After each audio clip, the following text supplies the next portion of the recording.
Assalamualaikum warahmatullahi wabarakatuh dan selamat pagi diucapkan kepada Dr. Azharuddin dan rakan-rakan saya sekalian. Nama saya Muhammad Tajuddin bin Abdul Rahman, bernomor metrik 17203696-1, yang mana saya akan membentangkan soalan tutorial nombor 5 pada hari ini. Okey, soalan ini berbunyi, benarkah zaman pendudukan Jepun telah menggalakkan pertumbuhan nasionalisme Melayu? Pada pandangan saya adalah benar. Kerana zaman pendudukan Jepun ni pada tahun 1942 hingga tahun 1945 telah pun menggalakkan pertumbuhan nasionalisme orang Melayu. Okey, yang mana isi-isinya saya akan kupaskan sebentar lagi. Okey, kita lihat dulu daripada segi pengenalan. Dasar pentadbiran Jepun pada zaman pemerintahan dia adalah dia mengharamkan semua akhbar yang diterbitkan sebelum ini. Dia menukarkan nama akhbar tempatan kepada nama Jepun seperti Malay Shimbun untuk utusan Melayu. Utusan Melayu tu nama dia Malay Shimbun, nama Jepun. Okay. Semua sekolah menggunakan bahasa Jepun sebagai bahasa pengantar dan nilai budaya Jepun diperkenalkan. Okay. Selain pada itu, Jepun juga menyekat kebebasan bersuara penduduk tanah Melayu. Kebebasan hanya diberikan kepada pertubuhan yang menyokongnya dan yang bergerak di bawah pengawasan Jepun. Okey. Kita lihat maksud nasionalisme. Okey. Nasionalisme bermaksud perasaan cinta pada negara dan bangsa sendiri. Selain itu boleh didefinisikan sebagai pergerakan membebaskan negara atau ekonomi daripada cengkaman kuasa asing. Pendudukan Jepun di tanah Melayu dari tahun 1942 sehingga 1945 merupakan satu lagi peristiwa sejarah bagi negara. Sepanjang tempoh pendudukan Jepun di tanah Melayu, banyak peristiwa pahit manis yang dilalui oleh penduduk tanah Melayu, dan yang paling penting, pendudukan Jepun juga telah menggalakkan pertumbuhan nasionalisme Melayu.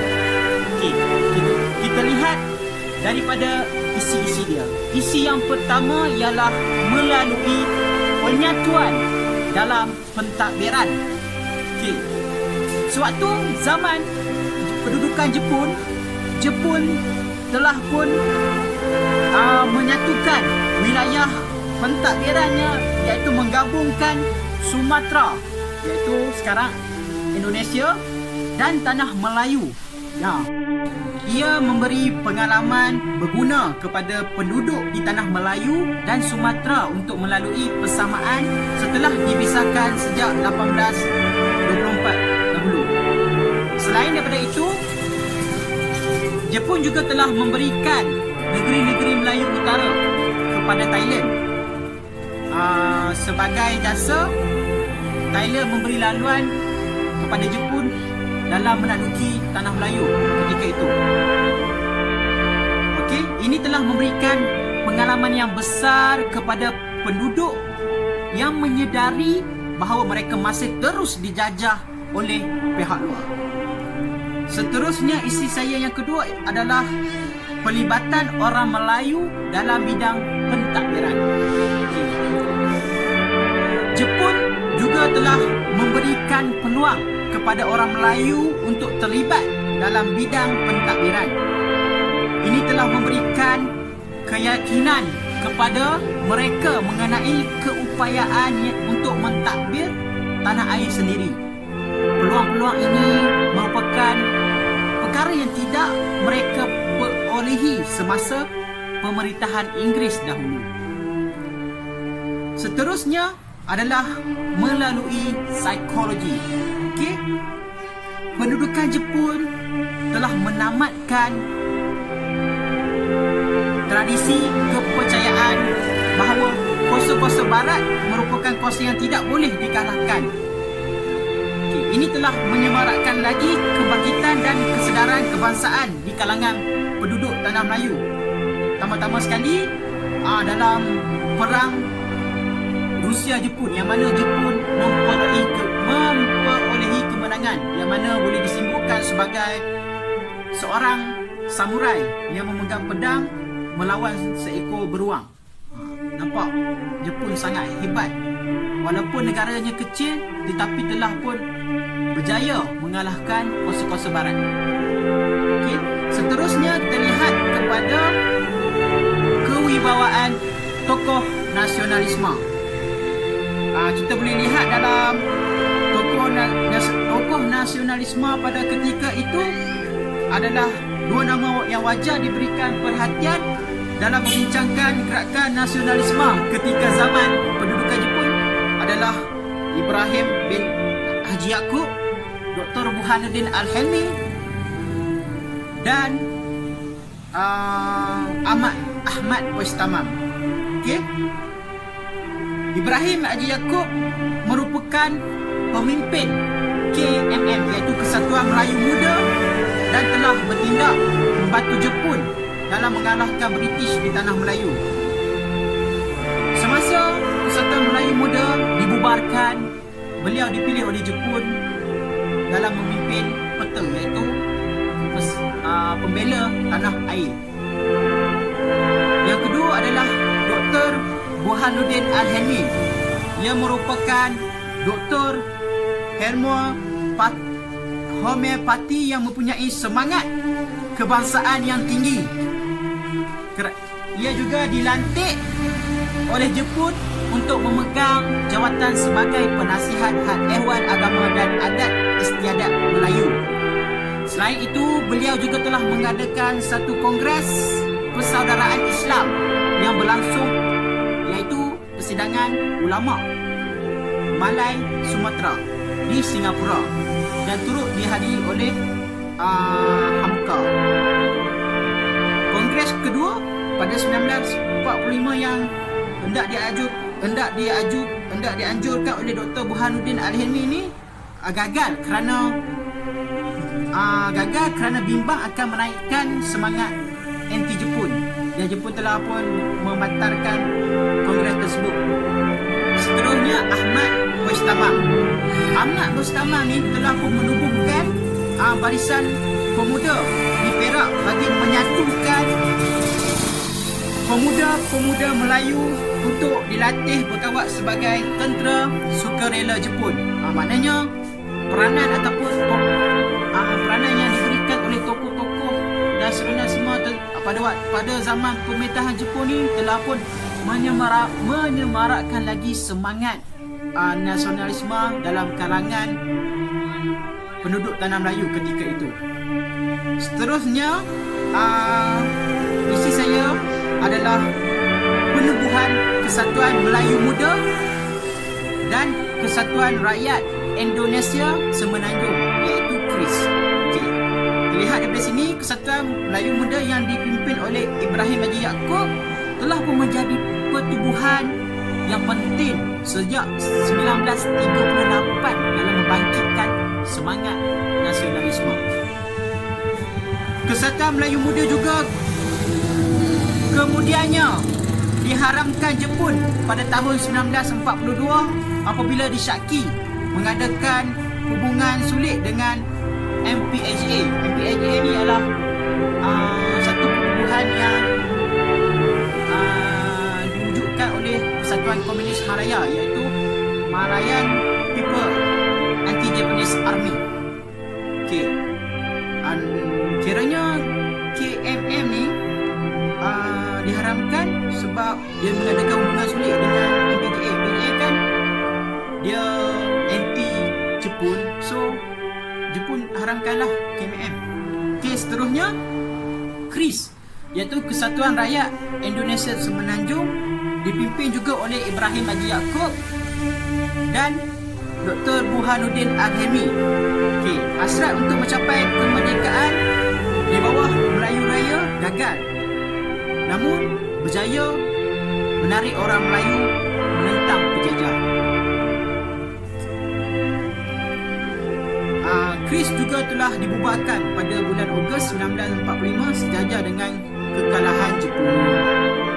Seterusnya ialah Gyugun dan Gyutai. Gyugun dan Gyutai. Jepun telah menubuhkan pembela tanah air iaitu peta atau Gyugun. Anggota terdiri daripada bekas pegawai Persatuan Melayu Muda KMM, namun pada masa yang sama peta mengadakan hubungan sulit dengan MPAJA dan Tentera Wataniah. Gyutai pula ialah pasukan sukarelawan yang membantu pertahanan Jepun dan menjaga ketenteraman awam. Onan Haji Sirah menyertai Gyutai sebagai Lieutenant Colonel.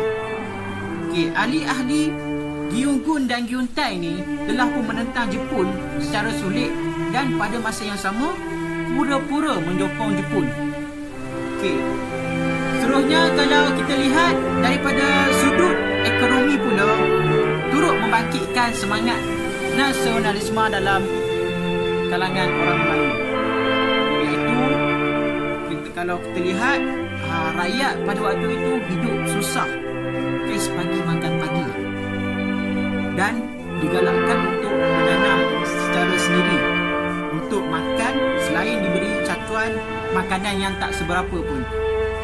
Pada waktu ni kalau kita lihat cerita-cerita yang diceritakan oleh datuk-datuk kita yang hidup sewaktu pemerintahan Jepun dulu, memang susah sekarang. Memang susah. Nak dapat makan nasi tu pun kira berkuah lah. Dan makanan juga pada ketika itu sangat mahal. Tak silap saya boleh diumpamakan macam ni. Macam mula-mula tahun hujung permulaan zaman pemerintahan Jepun, telur sebiji adalah 3 sen.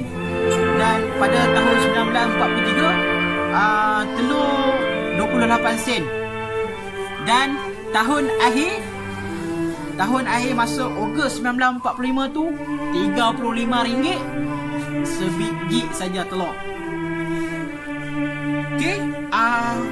Daripada kesusahan yang dialami oleh penduduk tanah Melayu ketika itu pun juga telah menyedarkan bahawa pemerintahan Jepun lagi kejam daripada British dan justru lahirlah semangat nasionalisme. Isi saya yang terakhir ialah banyak pekerjaan dan latihan-latihan vokasional dan teknikal. Antaranya ialah Shonen Korenjo juga telah diwujudkan oleh Jepun dalam melatih orang Melayu menjadi pegawai. Selain pada itu, sekolah-sekolah pertukangan dan kemahiran juga turut diperkenalkan kepada orang Melayu dalam meningkatkan kemahiran penduduk tanah Melayu ketika itu. Selain daripada itu, pendidikan Jepun juga tegas membuatkan orang Melayu yang menyertai sekolah-sekolah ni ataupun institusi yang diberikan Jepun tu telah menjadi disiplin dan bertanggungjawab, selain melahirkan rasa nasionalisme dalam diri masing-masing. Pada kesimpulannya dan yang terakhir adalah pendudukan Jepun bukan sahaja memberikan pengalaman yang pahit, malah pengalaman yang manis juga turut wujud sewaktu penguasaan pada ketika dulu. Pendudukan Jepun juga telah memberikan kesan yang besar dalam kehidupan politik, sosial dan ekonomi penduduk tanah Melayu, dan ia turut mewujudkan dan menjadi titik asas nasionalisme ketika itu dan sampailah sekarang, sampailah kemerdekaan. Itu saja daripada saya. Terima kasih.